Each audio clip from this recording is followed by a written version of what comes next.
Your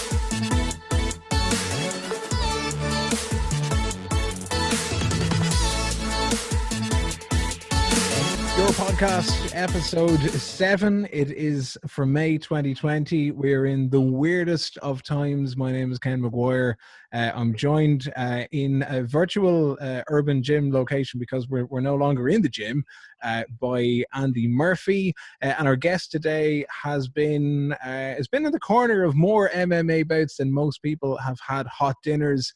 He's coached fighters from the moment they walk in the door to the moment they've lifted world championship gold. He's getting set to open a fairly serious looking facility in the Martial Arts and Fitness Institute in Sacramento. And I might have the dates wrong. I was chatting about this with Andy earlier, but I'm fairly sure we've managed to get you this evening because if in any other kind of weird, non-weird time in the world, Justin Buchholz would have been in Lincoln, Nebraska with Cynthia Calvillo tonight.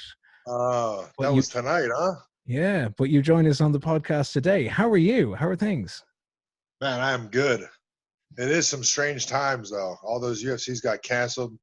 I don't know if they've rescheduled them, but it's good to be here with you guys. And well, listen, thanks a million for taking the time out of your day. We're doing the nighttime Irish thing. You're doing the kind of early morning, daytime Sacramento thing. I want to throw out the first question. Like, there's loads of things that we can talk about, but obviously yourself and Andy have a bit of a relationship. Andy was over and did a stint at Alpha Male while you were there. And you've met up kind of subsequently. So let's maybe kind of kick off with that. Andy, your experience of meeting Justin for the first time? Yeah, look, it was an honor getting to train at Alpha Male, but the highlight, if I'm honest, the highlight of my trip was being coached by Justin. And something I use a lot in our own facility something I've always lived by is making people who may be a little bit nervous walk into a gym door for the very first time, making them feel welcome, because we can spot them pretty easily. So for me, when I flew halfway around the world, there's 24 hours of traveling from home. You know, Nathan was only 6 months old at the time. I was getting ready for a fight in July, and I flew over to Alpha Male in May. I'm more to finish my own personal camp there. And yeah, I was on my own. So you're going over to like the best gym in the world at the time for sure, with like all the best 135 pounders, 145 pounders. You've got Justin there, who's the head coach of the team at the time. And like, I'll be honest, I was really excited, but you can bet your bottom dollar I was pretty nervous walking in the door for that first training session. And Justin just made me feel like I was always there. It was like, you know, he introduced me to the team. Hey guys, we got Andy all the way from Ireland over here. And everyone was just really, really welcoming. I remember as clear as day walking onto the mat, you know, after I arrived at midnight the night before on Sunday. And Dave Rowan drove me to training on the Monday. And we arrived at 9:15, and you had a thing, Justin, where you had to sign in, and if you were the last 4 people to sign in, you had to do the cleaning. So I said, mop the mats, and Dave had told me, look, Andy, make sure you sign in because you don't want to be the last 4. And there's like a big mad rush. Everyone's there to sign because no one wants to be, if you're training hard with the protein, you don't want to be the guy whopping the mats. But you know, like I said, Justin made me feel welcome from the off, and what an experience it was. But more importantly, like, you know, Justin coached me and all the guys there and the ladies. But ever since, we stayed connected too. And I'm fascinated by what's going to happen for him with his own journey now with MFY Gym. It's going to be exciting. And I'm just buzzing now. I've got you on a podcast, Justin. It's awesome. It's really, really cool. Yeah, man, that was a good time. And then you met me and Cynthia in Scotland. Yeah. Oh, that was 2 months after. Awesome. Yeah, that was a good time. Oh, brilliant time. And again, it was topped off obviously with Cynthia and a phenomenal performance against Joanne Calderwood. But, you know, what was lovely was that, you know, yourself and Cynthia had invited not just myself, but, Marina over to Scotland. And, it was just, for us, we had an amazing time. Again, it wasn't just making me feel welcome. Marina felt part of that whole, fight set up that whole week. We were in like the room on weigh-in days, and then after the fight and pre-fight, it was just, this is what I talk about. When you're building a gym, it's all well and good having like world-class fighters and people like that, but I think a testament to a man or anybody is how you treat, even the lower guys or people who come in for the first time, because everyone plays a key role in victory and doing well, so Justin, you have that down to a T, so it's inevitable that the gym that you're creating is going to be a huge success. So, and it's going to be cool because, it's going to be so successful. And we're going to say you're on your Urban Podcast, or your podcast as well, talking about it. Yeah. Well, you got to bring Marina and come visit me in California when I get the doors open. Well, that will happen. That will happen. Yeah. I've got two kids as well, so get a babysitter sort of. Bring them.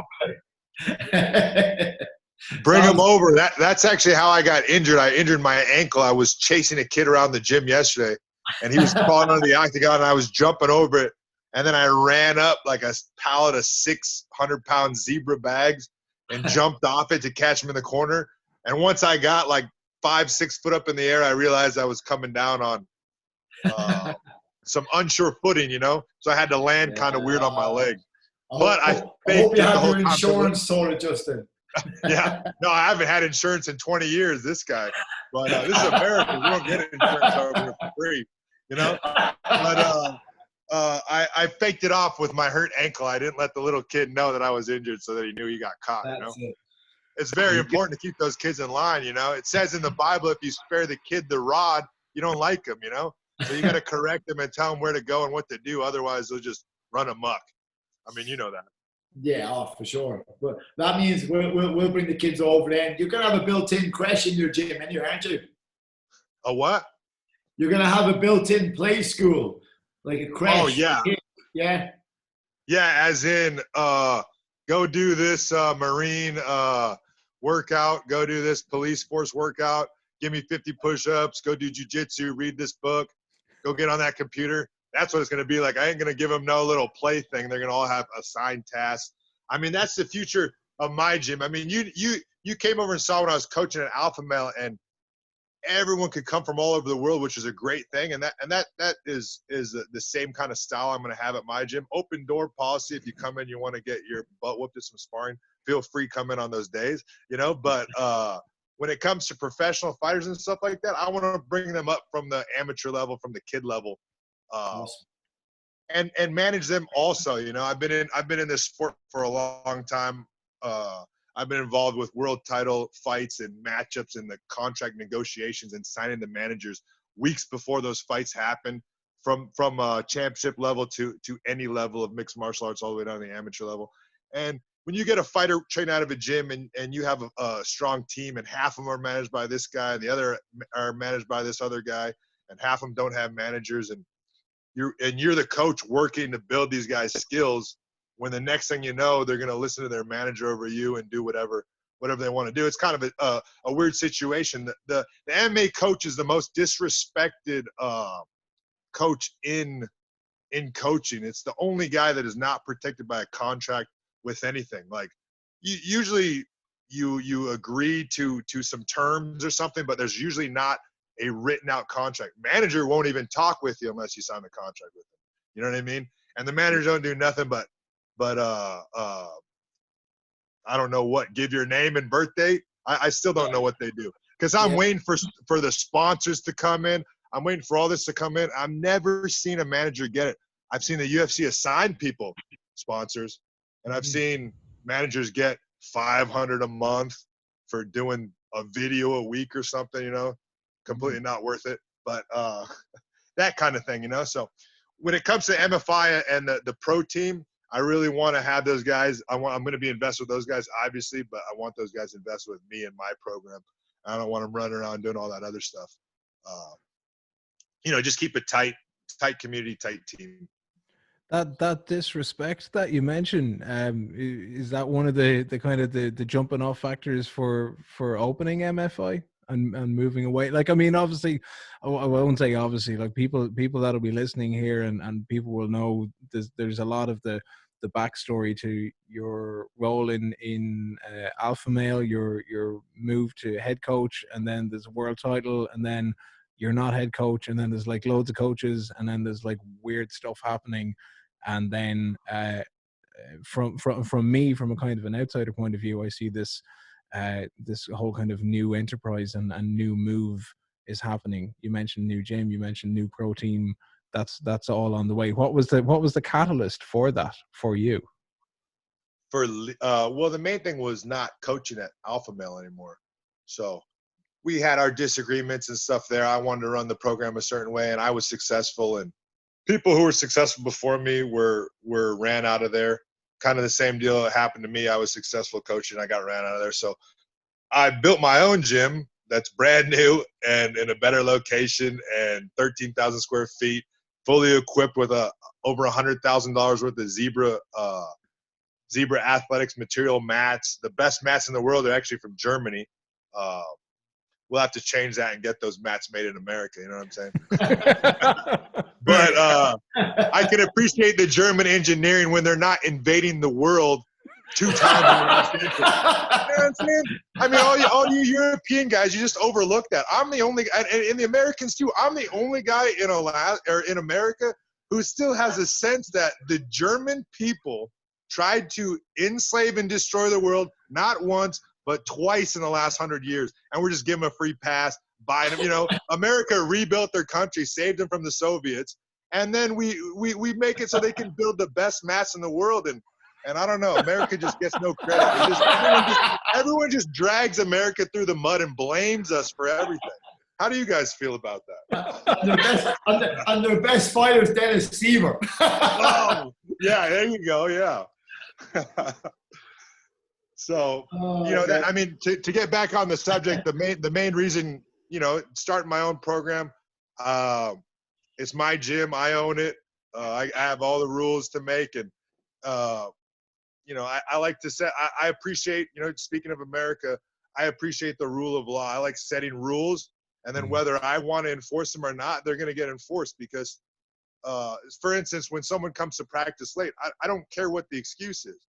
If you can't make it at 9:30, like I'm running at 9:29. You know what I mean? I don't know. When I was head coach of Team Alpha Male, I wasn't late one day, not one day.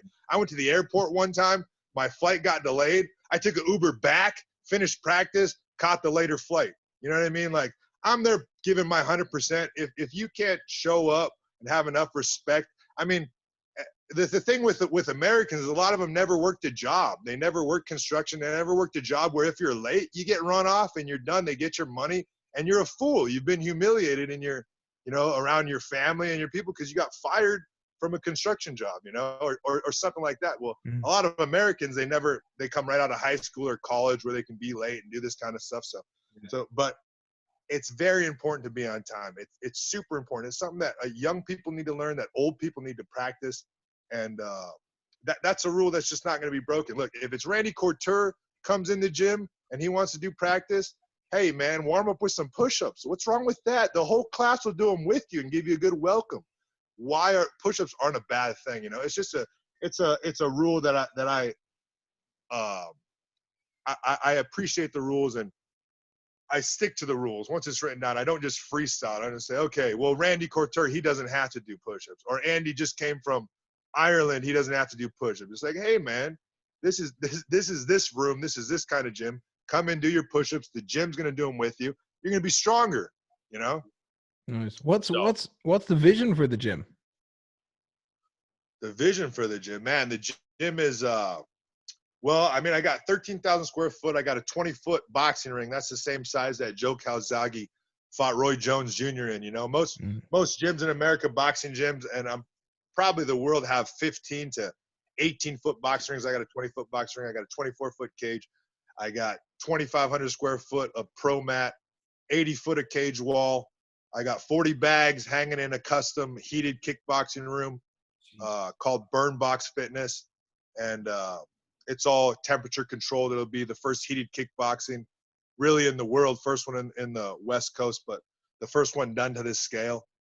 And then I got a 14-foot bookshelf in my office. It's going to be full of books and a cargo net that kids can play on, and I'll make them read the books and do workouts and whatnot. But yeah, the vision for the gym is I would say to make Sacramento the fittest. West Sacramento is where we're technically located. We're across the river.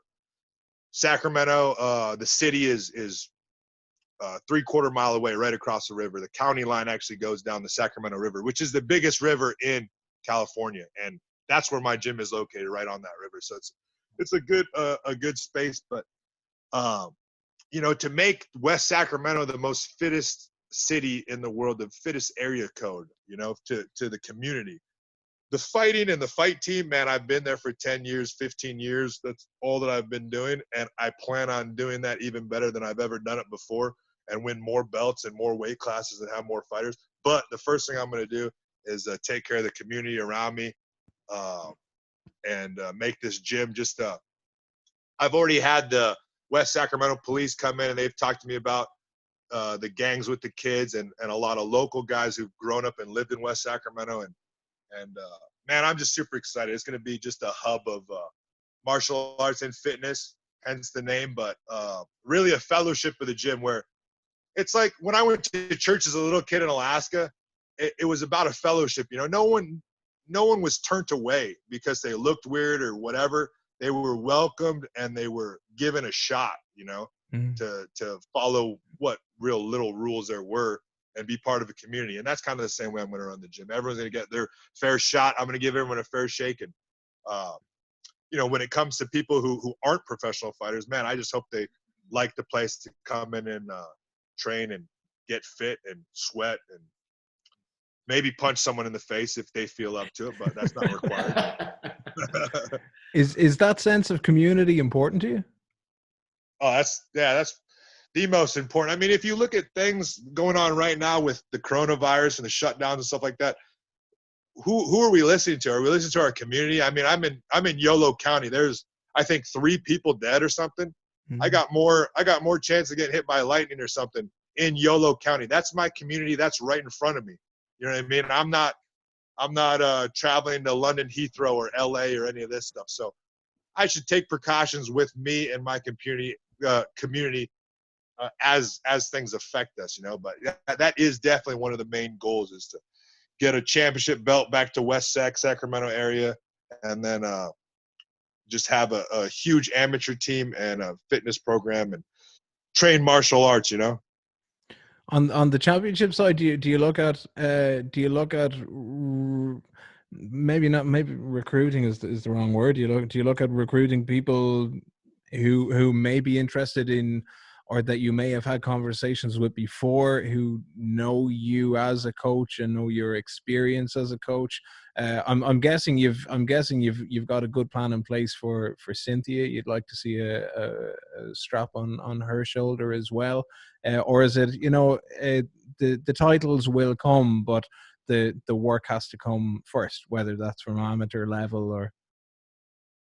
No, you're 100% on that. The work has to come first, but I've seen guys go from unranked, who coming off a pretty lackluster decision, smoke 3 guys and win a world title in 1 day short of 12 months. Mm-hmm. You know what I mean? So you gave me an athlete who's a state champion. Like everybody, and like you said about recruiting, I'm not really gonna recruit anybody. I feel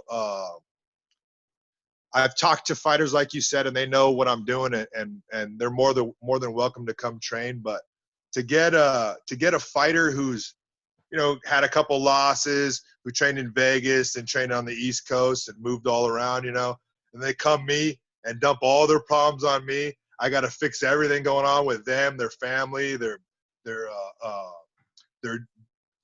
kids, everything. I got to fix everything as the coach, and I think it's a lot easier just to build them up from a 10-year-old or a 14-year-old, and in 4 years you have someone who's going to stick with you to the end. And 4 years from 14 to 18, if I get a kid from 14 to 18 in my program, no one's going to beat him. No one will beat him.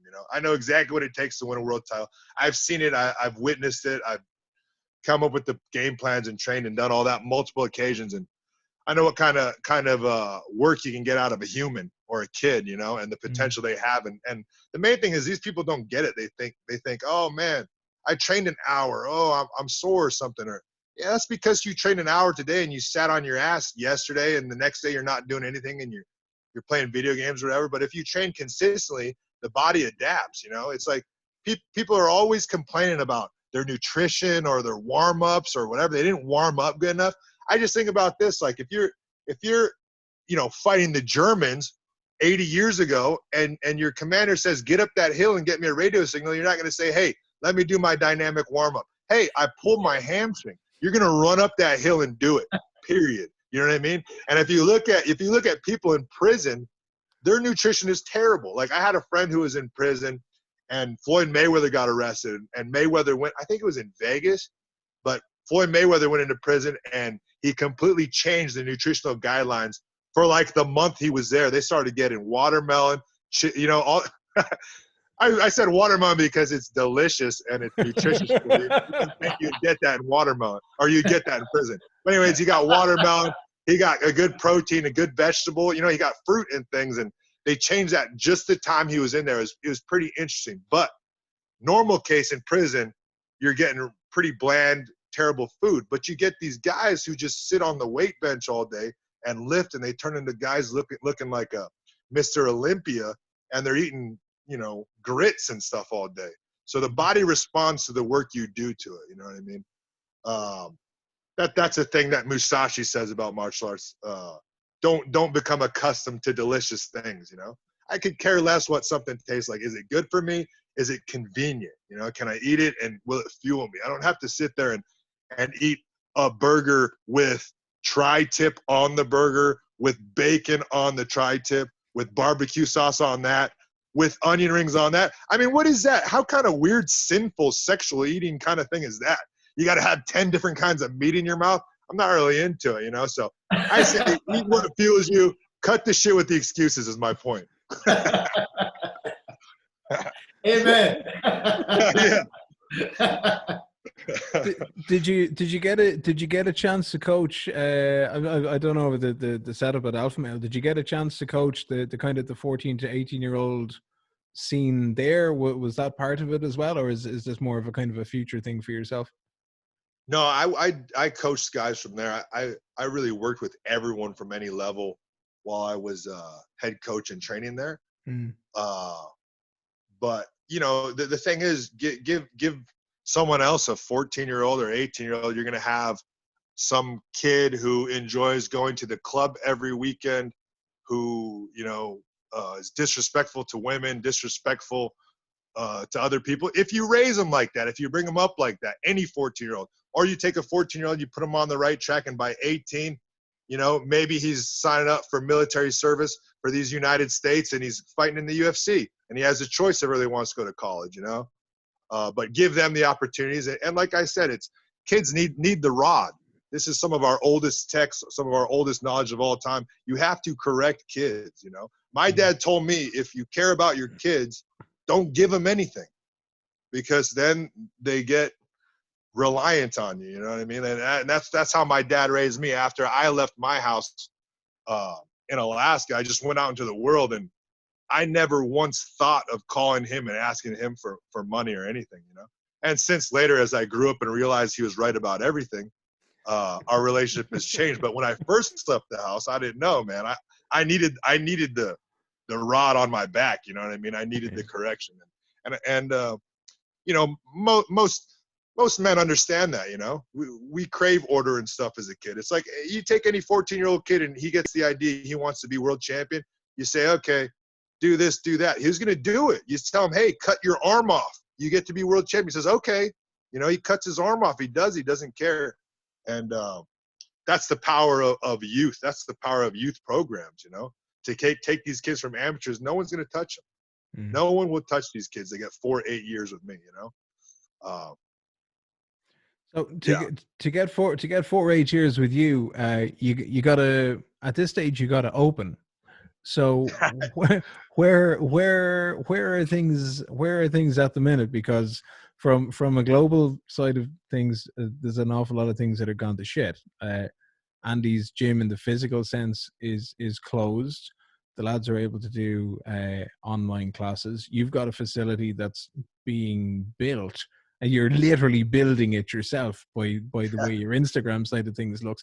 So how have things that are happening in the world now impacted on the business side of things in terms of where you need to be or where you want to be? Man, for me, I know it's been tough for a lot of people, but you know, and for me, if you're looking at it from the outside, you're gonna think, man, this has got to be the worst thing ever for me and my business, because we had all kinds of delays with our construction and final permit, which put the opening date back 6 weeks or almost 2 months. You know what I mean? And any startup venture and any 13,000 square foot facility 2 miles from the Capitol steps of Sacramento, you know what I mean, is gonna have some rent you got to pay every month. But it couldn't have worked out better. It gave me a little more time to finish the gym and add every little touch that I want to do, install everything just right. And it's also laid to waste all the other gyms in the Northern California area. So that doesn't hurt me at all. You know, like a lot of my buddies, they're going through some tough times, and they got martial arts, boxing gyms, and all this stuff. And it's, man, 2 months without getting any income has got to be kind of rough. So it'll be perfect when I open my gym. You know what I mean? Brand new, completely sterile. There's not even any BO in there, much coronavirus. You know what I'm saying? So it couldn't work out any better. Right when they lift the restrictions, that's about the time that I should be able to have my soft opening. And you know, it's really given me a chance to fine tune the gym. So the difference between my gym and the other MMA gyms in America, first of all MMA gyms in America, all the big ones, for some reason they decide, well, the big ones, you got a handful of them, right? Somewhere they decide, we don't care about our location. They forget the number one rule of real estate / business is location, location, location. They say, okay, I got 15,000, I got 17,000, I got 20,000 square feet back behind the barn in the industrialized area where you got to drive on a GPS and you'll never remember how to get there. My gym has giant glass windows in the front, and the intersection in front is the busiest one in West Sacramento, and 49,000 people drive by the front of my gym. They can see inside and see my octagon and ring every day, 49,000 people. So if you're talking about a marketing standpoint, if some social media whiz kid came to your business and said, hey, I'll give you 49,000 direct views a day, how much is that worth to you? You'd say, wow, man, 49,000, that means at least 100 people are going to buy what I'm selling, right? But I got that naturally outside my front window, and that was no accident, man. It took me 2 years to lock down this location and get it right. And I'm not going to rush anything after taking that long. Like, for instance, besides the great exposure, is the actual equipment in the gym is going to be set up different. Like, if you look at MMA gyms, like I said, in the United States, the bags are all crooked. If you had, say, Canelo Alvarez visit an MMA gym in Vegas or some other ones I've seen, they would get in a ring where the ropes are loose and it's not level. The bag is a Muay Thai bag, 6 foot long, hanging on its side. That's not hung right. You can't even move around it. There's probably no double end bag, much less a speed bag, you know, or they're set up horribly. But my gym, I'm going to have a guy on the level of Canelo Alvarez or a professional boxer come in, and he's going to use equipment he's never seen before at my gym. He's going to use a double end bag or a ring where he could do an open workout in, you know what I mean? But not just boxing for every discipline. If a wrestler comes in or any martial arts artist comes in, it's going to be a world-class facility with proper equipment. People in MMA kind of forgot about the gym training people. People in boxing, they know about the gym. You don't need a coach and you don't need a team in boxing. You could be Clubber Lang. You know what I mean? Mm-hmm. He trains himself. He doesn't spar. And I know this is a movie, Rocky, but the principle is sound, right? The principle is sound. He trained by himself. He's doing 60 pull-ups. He's running, weights on his legs, eating lightning, crap and thunder. Or that was Rocky. Rocky was eating lightning and crap and thunder. But Clubber Lang, he trained himself. He used the gym. He didn't need a coach. He didn't need a team. What happens if you want to be a great boxer, and it can be done, you go to the gym, you hit the bag 3 rounds, you shadow box 3 rounds, you jump rope 3 rounds, you speed bag 3 rounds, you spar 3 rounds. Where's the coach and the team and the holding hands and the kumbaya? It's not there, you know what I mean? So the gym is a very important thing to train a top-level fighter. And MMA guys just forgot about the gym. So I'm going to make sure my gym is just finely tuned for training of all martial arts. Much less the team, the camaraderie, and all the stuff that Andy witnessed when he came out to California.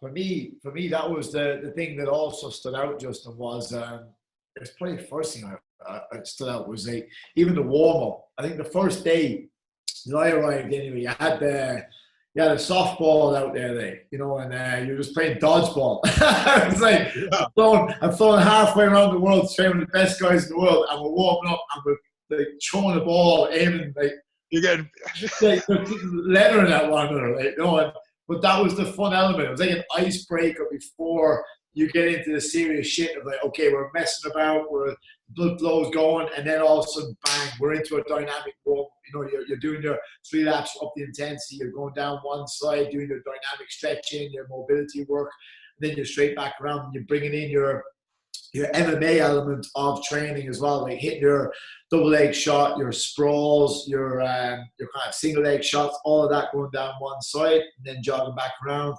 And then you're straight into your fundamental drilling then as well. I just thought the whole structure to every session was on point, from having the crack at the start, softens the tone a little bit, everyone's kind of engaged, and then it's like, right, we're here to work now. Do you know what I mean? And I noticed that a lot on Spar Day. The Wednesday session with you especially was, Monday, Wednesday, Friday, we had your pro team 9:30 a.m. practice, but the Wednesday was literally like a fight day every Wednesday. You can really sense it in the room. There was a bit more seriousness about it. People really switched on the warm up. You're getting the Vaseline on. You're taping the gloves. It was an awesome thing for me to see this, the professionalism in every session. Do you know what I mean? And that's something I certainly took home from it. Obviously, for me, I wanted to fight for a lot longer with my own career and that, but the path obviously was changed for me very shortly after my trip out to you guys. But that's you became a successful entrepreneur and gym owner. You became a successful entrepreneur and gym owner. Yeah. Thank you, bro. But yeah, I guess it's how you look at things. But the big thing for me was just, as where I'm at with my own gym, was just making people feel welcome, but also, like you said, I'm a big believer in time is time. And all the time that I was an alpha male with yourself as well, I flew halfway around the world. I didn't want to get the camera out on day one because I didn't want to be seen like a little fanboy. I never wanted to arrive late. I wanted to be that guy who would be on the mat early. I was often stretching with the guys. I was on the mat. I was always just saying hello to everybody. It didn't matter if it was Clay Guida or Elkins or whoever. If it was like a young American walking through, I was like, hey, how's it going? And someone stopped, your accent sounds funny. Where are you from? I say, I'm from Ireland. As soon as I mentioned Ireland, everyone was mad keen to talk. It was lovely.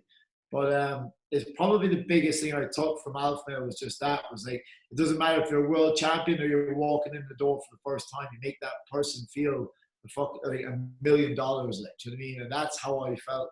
I still do, to be honest. So I think you have... Man, you must have been the rare one, because I've heard other guys come in and they don't say nothing good about me. Nah, no, I don't believe that, bro. I don't believe that. I think no. No, that's true, because I'll put them to work, man. I don't know. I mean, you came in and you held yourself a certain way and did your thing, but I get a lot of jokers coming in there. They got nothing nice to say about me, so I'm glad. Well, maybe that's as well what you were saying about your own dad. With the idea that you've had to work hard, and as a result, you're grateful for what you have. My dad, something my dad always said to me as a kid was, You know, he would never move me from one team to another because I was a sub on the team. He used to always say to me, and Andrew, he'd call me because that's my full name. Everyone else calls me Andy. But Andrew, it's better to be a sub on a good team than play for a bad team because you want to earn your spot. And by being a sub on a good team, it's going to raise your level. Do you know what I mean? And I think that's something that's really important as well, is to surround yourself with good guys. And I think anybody who flew out and was training underneath you, Justin, they're going to go home with a lot more tools in their arsenal. And the other thing as well is up here is going to be a lot stronger too. Like, you know, so maybe the people who are saying bad things about you are just the guys that couldn't handle the stuff that's needed to perform at a high level. Like, you know, so that's how I take that anyway. Yeah, I agree with you. That's why they didn't like me. Amen. That's why they didn't like me. But your dad sounds like a wise man. You're lucky to have him, you know. A lot of people don't have dads like that anymore. The dad will do whatever it takes to make the kid smile, and he's killing that kid. He's sending that kid to hell by teaching him that stuff. Yeah, I agree. You know, really. It's a balancing act, you know. It is. Balancing act, you know. With the talk of the team side of things, and Andy, the buzz that you're getting and seeing the team atmosphere as a coach, as a head coach, Justin, what's the making of a good team for you? Is there something specifically that you look for? Is it a respect and commitment thing, or a good working relationship and understanding, or what? How do you see it?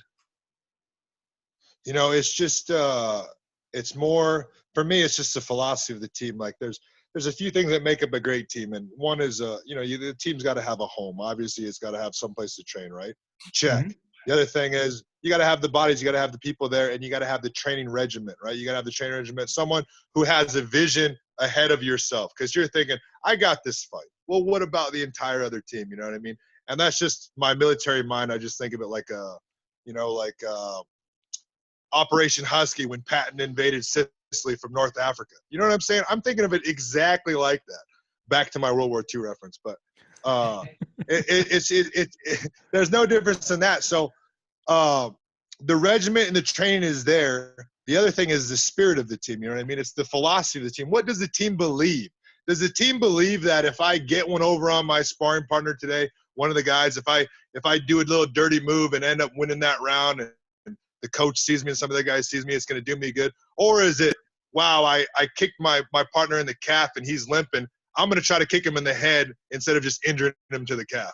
That's a little better, you know what I mean? Like, how are the people thinking in there? Are they thinking, I'm going to win this fight and then I'm going to walk around Vegas, everyone's going to know who I am, and I'm going to be a drunkard and a fool? You know what I mean? Is that what they're thinking? Or are they thinking, I'm going to win this fight and I'm going to buy my mom a house, I'm going to make sure my little brother doesn't have to work at wherever he's the shithole job he's working at. I'm going to take him out of that, maybe get him training at the gym or anything else. Like, what are the people thinking? Are we doing good or are we doing bad, you know? Because people forget this today, but bad people don't win, man. If you go and you're doing bad shit and the lifestyle and culture today, it's bad. It's horrible. It's sexualized. It's alcohol. It's partying. It's no respect. It's lying. It's lying nonstop. People have no sense of honesty today. And if you have those kind of morals and values, you'll get as far as you want, but it's all going to come crumpling down. As seen time and time again with these teams that can't be beaten, it looks like. They can't be beaten. And they fall from the inside because they have no philosophy. They have no binding thing. They have no leader with a consistent vision. You know, as the leader of a team or the coach of a team or the owner of a gym, your dream shouldn't be to be a reality star. It should be to have the best team. You know what I mean? And the way that works is I can give all my coaches, all my fighters, all the credit for everything because they train at my gym. You know what I mean? I own the gym. So as long as that happens, so to go back to your question on what makes them a good team, I'd say obviously the training regimen, because I've trained with guys.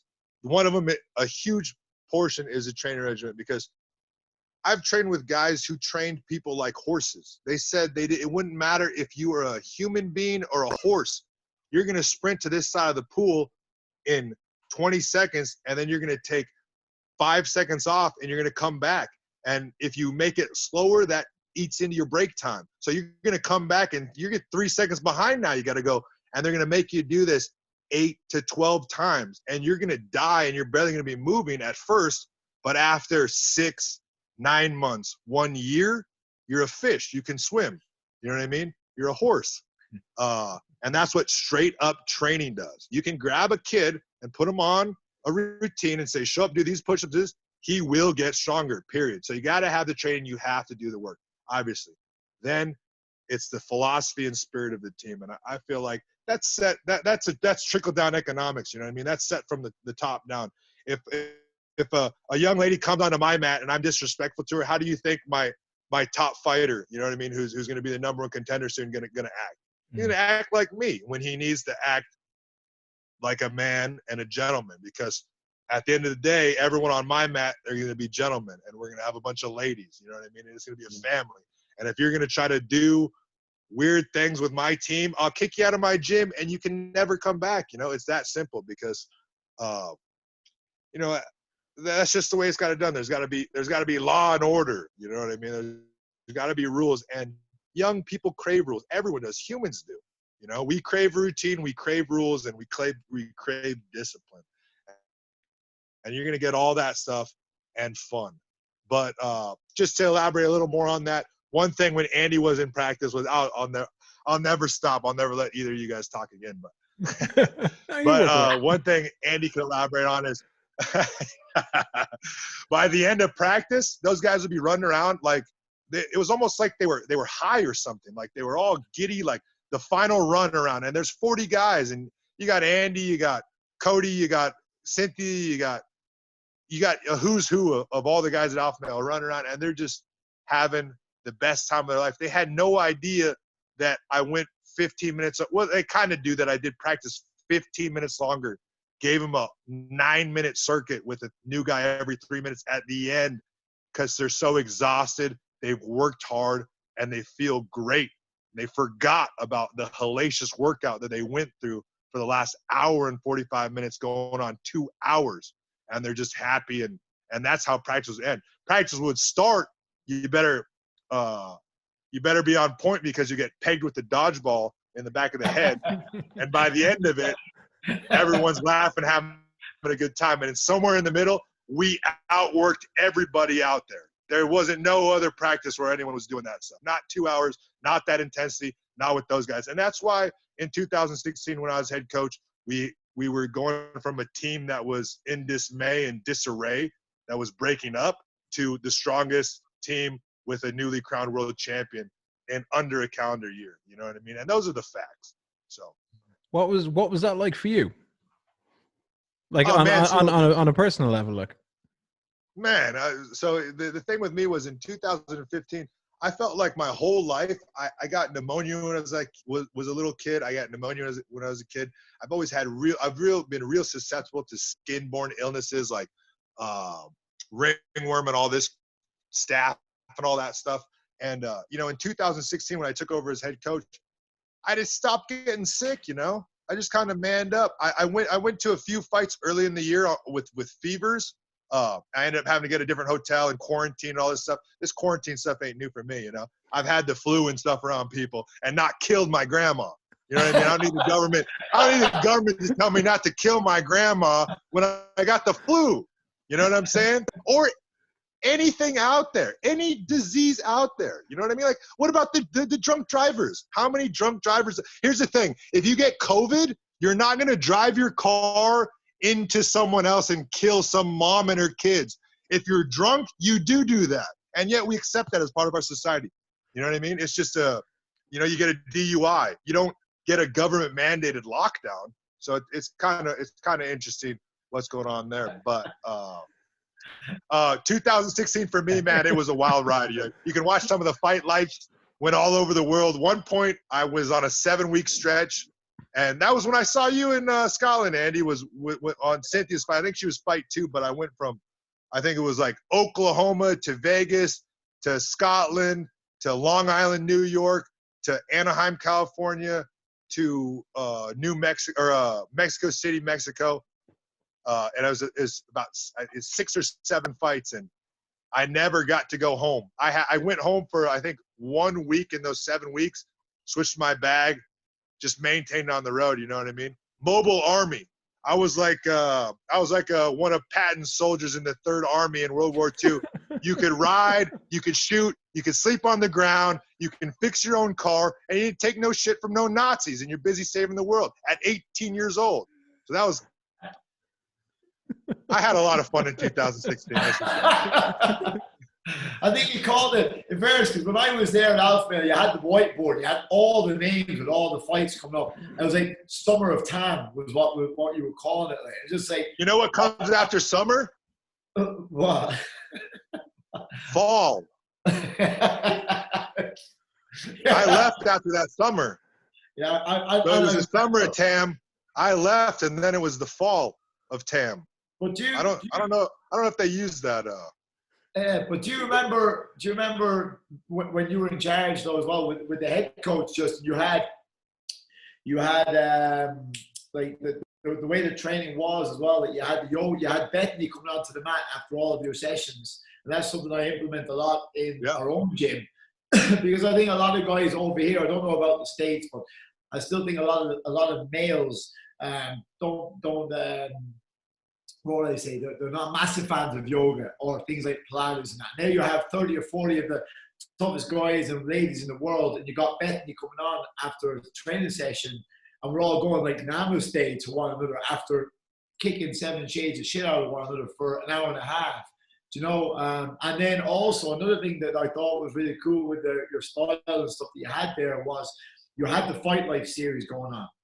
And every fighter that was leading up to UFC events, you had the camera work done. It was class. It was nearly like a UFC countdown all the time, but within your gym. You know, I thought that was something pretty awesome. Like, I just love getting home and watching the clips and seeing who's coming on and whatever. I think at the time I was there, Philly was getting ready for a fight. I can't remember who was getting ready to fight when I was there, but you had him on the Fight Life series, and you had Alex Sandoval, you had Cindy was on one, and then you had Clay Guida then as well for Fight Life series. I thought they were class, but also you had, here we are now on a podcast, your podcast, but you had the Underdogs podcast as well, Stud Radio, sorry, I should say, and that's all gone now. Would I be right in saying that? Like, as in, like, I don't see any Fight Life series. I don't see any of or hear any podcasts, and it's nearly. Yeah, I mean that was all my stuff. The Fight Life series, that was me and Bethany did that, and we're gonna start that up again. It's a no-brainer when the gym gets back open. I think it's what was that? It's a no-brainer to do that. You know, even like with Cynthia, I saw her, the recent one you did with her when she was getting ready for maybe the upcoming fight that's not going on now. And but I think when you open the gym, getting these sort of series going and your podcasts again, and like you said, you've already got 49,000 people driving past every day, but like, with all that sort of stuff, that's going to hit way more people as well. You know, I do believe that you have an Irish guy, you know, that was just starting out his pro career, flew halfway around the world to train with yourself and the crew. You open this state-of-the-art gym, you're going to get a lot of people, not just from Sacramento, coming to your gym. There's going to be people from all over. But from Carlo, I hope. Yeah. That's it, bro. Well, you know, we've talked about this. We have talked about this on our messages and stuff. But, I'll hopefully get my team and my crew to fly over, and we'll get maybe like a training camp over there, or 2 weeks stint. I'm very much passionate about showing some of my younger guys that, you know, what it takes to get to the highest level, but also that a body is just a body as well, i.e., sometimes we put people on pedestals, you know, and like at the end of the day, like the miracle or the formula to success, really, I believe in, is just turning up, surrounding yourself with better people and people who can help you on that path to where you want to go. But turning up is 99.9% of the fucking formula, you know. I believe. So I'd be excited down the line to be bringing my guys over and girls. I got some females as well that are killing it too. So the trip over to Sacramento, get an old tan back on. I'm getting a bit pale here, so Yeah. need some sunshine, bro. You have to put your flip-flops on and your shorts and your tank top again. Yeah. That's it. Get the old dad bod out now, Justin, you know? The dad bod is in. That's it, bro. Look, I'm going to bring it over there, you know, take over Sacramento. Because I think there's scope for a dad bod training session in MFI gym there, you know? Ran by an Irish guy. Yeah, and hey, you know, you've seen those guys. There's always a guy in every gym does not appear to be a fighter, and he's one of the meanest son of a guns there. You know what I mean? Mm-hmm. There's always one of those guys. You're like, man, you got a big fat belly, but it doesn't hurt you when I punch you in it. You know? Yeah, Joe, here's a funny story, Justin. Do you know when I flew over to Alpha Male on the very first day? You paired me with a guy called Glenn. You kept calling this guy Glenn. You're like, hey, Glenn, and you paired me with Glenn for the training session. I'd never met Glenn, so you know, I just called him Glenn all the fucking time while I was there. And then I was sat back here in Ireland, and I saw Rick Glenn fighting on the UFC, and I was like, that's Glenn. I was like, I was like, I was sparring Glenn. I was training with Glenn all the time. That's Rick. His name's Rick Glenn. So you pulled the wool off my eyes on that one, bro. That's hilarious. Hey, I didn't lie to you though. His last name. His last name's Glenn. Yeah, but then I saw like, oh, he's fought Lance Palmer. He's fought in the World Series of Fighting, and like, you know, he's just such a he's a stud. He's got about 50-something fights or something like that, man. That guy's crazy. Yeah, but like you said there now, there's that guy in the gym that's nice as pie that you wouldn't think would be a killer. Yeah, that's Glenn as well. He's just such a nice guy. There you go. There you go. He's right. There you go. He's right. Yeah, funny story. Yeah, Justin. While I'm keeping an eye on the clock side of things here. Okay. We're doing all right. The way things have happened from an Irish point of view, and I'm not sure the specifics on the American point of view. We are bereft of sport and sporting events. And everything is gone. Football is gone. Racing is gone. Contact sports gone. Swimming's gone. They'll probably start pulling guys off bikes that are cycling on roads at the minute. They've announced here that no events that require licenses for attendees of 5,000 and more can take place until at least September. So the UFC card that was set for Dublin is probably gone. I'd assume it's gone, and that may change, but there's a very strong possibility that it just won't. Is there any concern from you as a coach or on the MMA side of things in the States that we may see something similar? Like I see UFC this week say, okay, look, we're going to go to Florida and we're going to do 3 events in the stretch of 8 days because Florida want to have fights and they want to have sporting events and they want to have this, that, and the other. Would you have any concern yourself for the sport, for the industry, that you may be looking at something along those lines where you've got more fights that are They may happen behind closed doors, or they just may not happen? You know, it doesn't keep me up at night. You know, Germany keeps me up at night. Hey, no, I'm just joking. But no, I don't think that. I think it's going to blow over me. I mean, I've looked at the data from both sides on the coronavirus and whatnot, and it's not matching up. It turns out, you know, California had some of the worst exposure in the world, and we had it earlier than anybody, and we had a case before anybody, and they're talking about a herd immunity and all this other kind of stuff. But, you know, there's nothing new under the sun, man. Humanity has dealt with plagues and stuff like this. I think 1/3 of the Greeks died. You know what I mean? 600,000 died in the 1918 flu. You know, people die all the time. We'll get back to normal. The thing is, you know, if you think of, once again, the United States, and before California was even part of the United States, the settlers and all the Americans from the East Coast migrated to the West Coast, and it was westward expansion. And they would open stores out on the plains, and settlers would come by and use their store. And when the settlers weren't there, sometimes Indians would come by and kill them. You know what I mean? But they didn't close their business. They didn't hide in their houses. You know what I mean? We used to have hostile Indians trying to kill people. We used to be at war, and it didn't shut down our country. It didn't shut down the world. So to me, it's kind of disconcerting about how everyone snapped into line. Like, to be honest with you guys, I wish that I was open, because if Gavin Newsom gave me a government mandated order to shut down, I would stay open until the West Sacramento Police Department came over and arrested me, because I don't understand what law I'm breaking, especially if I have a 13,000 square foot facility and you walk into my gym. Say this is during the pandemic when, and this is another factor of it that no one is talking about. You know how much abuse, how much alcohol has been bought, how much fighting in houses. Like, here's the thing with Alaska. Alaska is it's called cabin fever. It has one of the worst drug rates per capita, hardcore drug rates per capita. There's only 750,000 people up there in the state. The state's almost 1/5 the size of the United States, you know what I mean?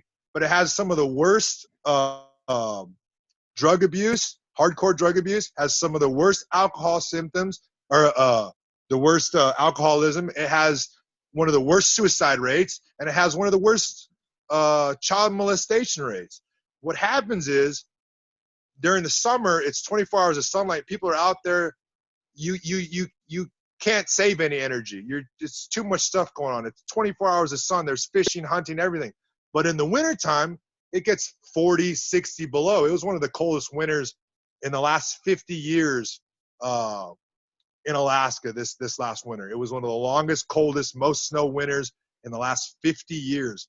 And when you take people and you know, your driveway's snowed in, it's 60 below out, they get stuck in their house and they do weird things like abuse kids, drink alcohol, beat their wife, all these bad things, commit suicide because they're stuck inside. So what do you do when you take the whole world and stick them inside? I'd like to see the rates and the statistics of all those things that I mentioned post this lockdown. Are we doing a worse job for humanity or a better job for humanity? You know what I mean? Mm-hmm. And then the data's all screwed. If you guys haven't seen the data, they're reporting people who were tested for corona and died because they were 110. You know what I mean? It's like all the most. And here's the thing for me, I believe nothing more in protecting our elderly. My dad has a 94-year-old World War II veteran, Melvin Stein, born in 1925. He lives in a little trailer in my dad's front yard, and he's 94 years old. He stormed Iwo Jima, saving the world. You know what I mean? Iwo Jima, he was 18 years old. He told me he was running to a foxhole, and he said, "Thank goodness I didn't make it." He goes, "Thank goodness I didn't make it there, because a shell went in there, and I couldn't find none of my friend." You know, and I was just like, "Oh my goodness." He lives in this little trailer on my dad's property, and I don't want this guy to get corona. That's the last thing I'd ever want, and he's definitely susceptible to it, being 94 years old. Mm-hmm. My little brother describes him as, he goes, "Oh yeah, Melvin, he's strong as an ox, 94-year-old World War II veteran, hunts grizzly bears with a 44 on his hip." And this is all true. This guy is a legend, a living legend. And the last thing I would want is his time to be cut short because I exposed him when I'm up there visiting. I brought it from California or something like this. So of course I'm going to take precautions, but I'll take those precautions anyways. I know this guy. I don't want our elderly to die or be killed. They're the most important thing we got, because once Melvin's dead, who's going to tell me stories about him storming Iwo Jima face to face? Our World War II veterans are dropping like flies every day. Why? Because Melvin was 18 at Iwo Jima. He's 94 now. Imagine if you're 20, 21, 22, you're 100, you're done. You only have a certain amount of years as a human being. Your time is short. So when it comes to protecting our elderly, protect our elderly. Do what we got to do. But if your grandparents or something are in a home and that stuff gets in a home, hey, you should have been watching them. You're the kid. You should have had them at your house. You should have pulled them out. You know what I mean? It's not the government's fault. This ain't no nanny state kind of thing, man. If the government wants to give me something, I'll give it back. Stay away from me. I don't know how I'm from Alaska. People in the United States, a lot of them, not all of them, but a lot of them feel that it's the government's need to tell them what to do. I've seen people post on social media, people that I know, like smart people that I know, good people, they say, why doesn't the government just arrest all those people for being outside? It's like, dude, this isn't China. This isn't the Communist Party of China where they do that, if you're a Muslim in China, they'll put you in a re-education camp. If you're a Christian, hey, you got to be careful. If you're black, you better be careful in China. It's not like the rest of the world. And they pulled the wool over our eyes. And, I'm just tired of it, man. I hope that, there's been demonstrations in the United States and all over in different states protesting this shutdown, this government-mandated shutdown. But I think the administration, I think the American government is handling it the best they can. And honestly, with the information presented to them, they did a pretty good job containing it because, and it's interesting too, because my little brother, he's 15 years old, living in Fox, Alaska, population 300 or 400 something, up from 300 in 2000, so it's not a big town. It's as far north as you can get in Alaska and really live. Besides the North Slope, no one lives up there, though they work up there. But when it comes to households where people live, my dad's house is about as far north as it gets. It's north of Fairbanks, and Fairbanks is the gateway to the Arctic. But my little brother's up there, and he's looking on the news and doing this stuff. And I say, dude, you are in the safest place on the planet. You're in Fox, Alaska. Don't let these people fool you. He goes, oh yeah, what about New York, bro?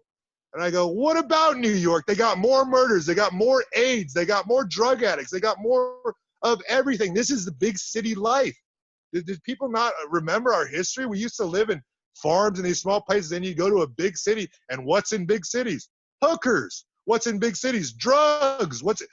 Corona. This is what happens in New York. So, I don't know, rant over, but I just had to get the COVID thing out, man. No one will listen to me. I started telling them about it here, and they walk the other way. I got you on Zoom though, so.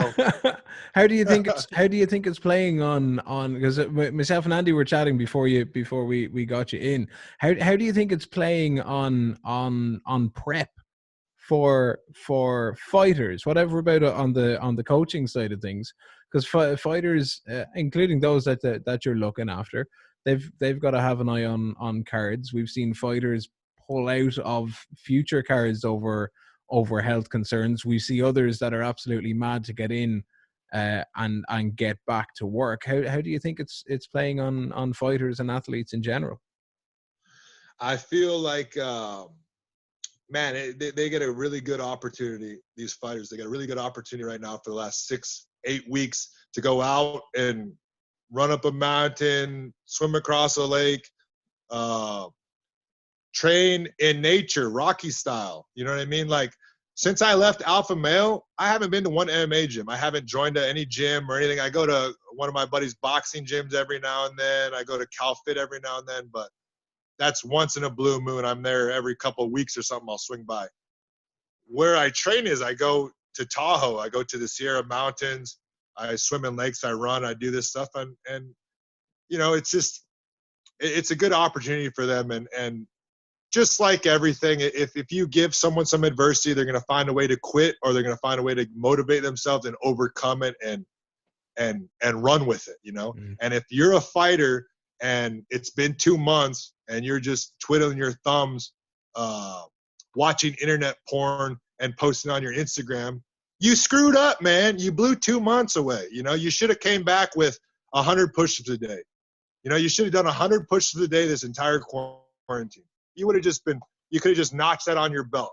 100 push-ups, mm-hmm. Much less 300 push-ups, much less 3 rounds of shadow boxing every morning on quarantine. You don't need a coach to shadow box. You know what I mean?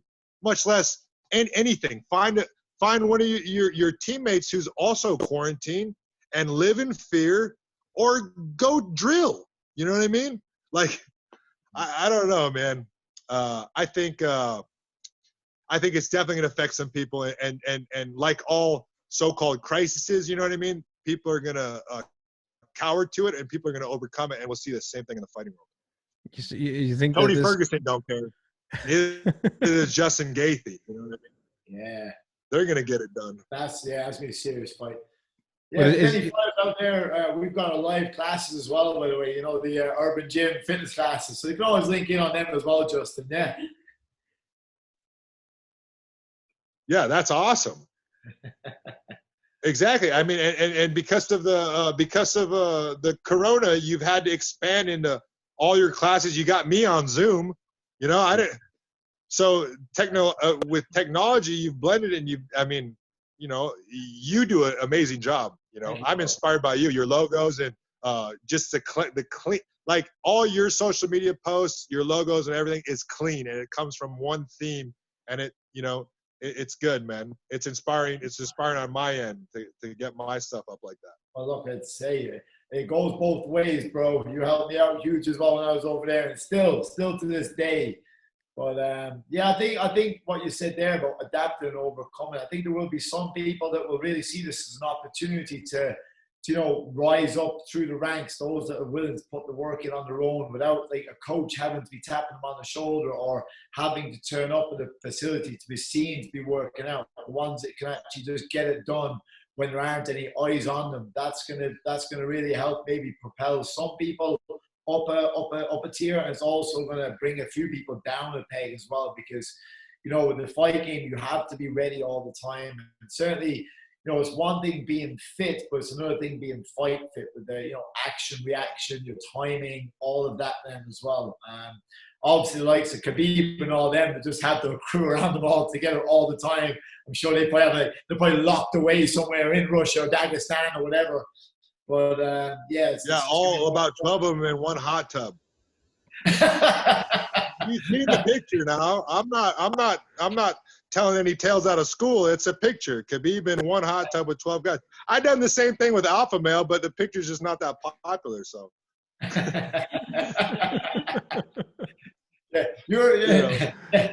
You got some pretty decent, some studs at Alpha Male, in fairness now, But no, I think it's even with the gym situation that as well. What you were saying there, you see MFI gym as it might be not open at the moment, but it has that massive potential when it does open. Like you said, you've hit some really good keynotes there. With like it's clean, it's pristine. There's not been anybody in there. There's not going to be a smell, like you said, of odor or body odor. Everything's clean and disinfected. Whereas, like you said, other people potentially going into a well-worn gym, like even if you go back to the old Alpha Male facility, if you're walking back into that now after coronavirus, or just an everyday Joe Soap person, there might be a fear to walk into that gym.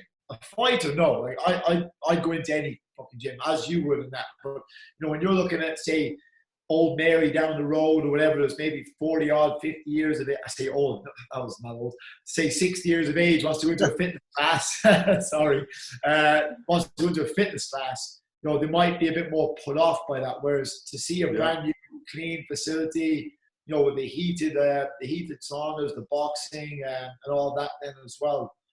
There's a massive opportunity. So you're seeing the opportunities in this crisis, whereas others are maybe thinking, oh my God, they're worrying. And the same for ourselves. We've gone more so online now, and this was something me and Ken had talked about, and Marina. We wanted to do this podcast for quite a while, but we were wondering how we're going to set it up or what we're going to do and how will it work with the time zones and me running the gym. And well, here we are now. Thank you, coronavirus, for fast tracking this. Because what a conversation. Exactly. It's just good crack. Oh. But sorry, over to Ken. I waffled to you. Sorry, bro. No, it's all right. I'm close. I'm close to wrapping up. I got a 5-month-old that I gotta go and put to bed. Okay, last question for me to you, Justin. The gym is going to open. Fighters are going to fight.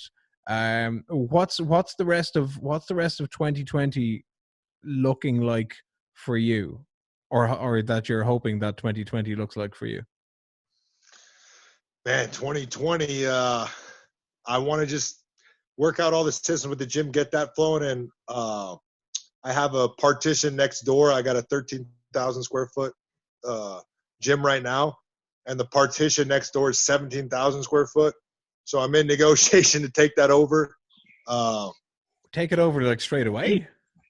Well, I mean, I'm going to give it a couple months, but yeah, I would like to take it straight away. I have every square foot accounted for on that side as well. Damn. As well as my 13,000 square foot. What the partition between the two suites is a big garage door.